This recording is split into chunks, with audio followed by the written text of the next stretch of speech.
преддверии фестиваля «Спящая красавица» дважды напоминала о себе и показом балета канала Метца с участием Светланы Захаровой и Дэвида Холберга, и постановкой Рудольфа Нуриева в театре Ла Скала на большом киноэкране в рамках фестивальной параллельной программы.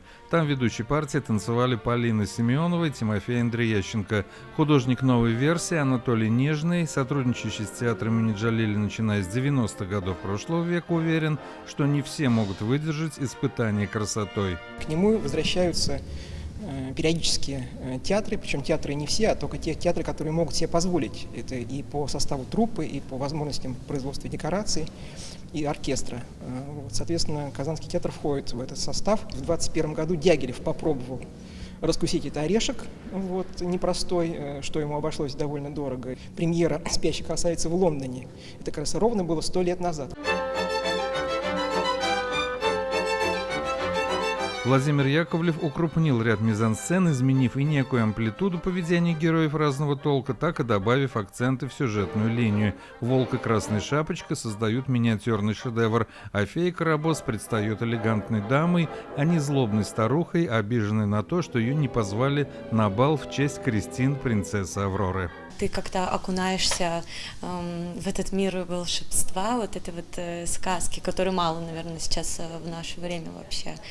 И для меня очень близок этот балет по духу, я в нем себя очень свободно чувствую.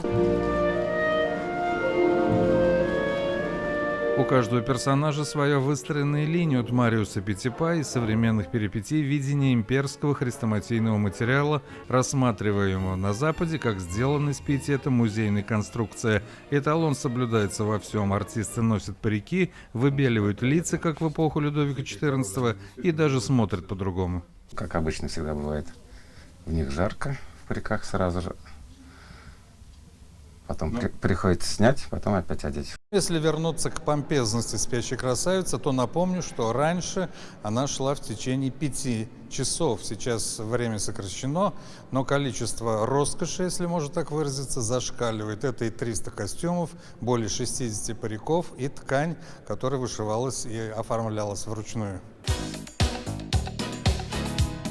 Прима-балерина Кристина Андреева словно входит дважды в одну реку. Участвуя в этой постановке, можно сдать экзамен на постижение прекрасного и утверждение себя на сценическом пьедестале. Куда должен быть взгляд, то есть, малейший поворот головы, он должен быть правильным, осознанным именно в стилистике, руки тоже. «Спящая красавица» будет показана и завтра, на этот раз с участием ведущих солистов из Минска и Хельсинки. Менять парик не очень удобно, потому что надо очень быстро, где там на второй акт я меняю чтобы нападение танцевать с другими. И это очень быстро все надо делать, и не очень удобно, но все будет хорошо, наверное. Дмитрий Пиаваров, Максим Зуйков, а также Андрей Гусев, телеканал «Эфир».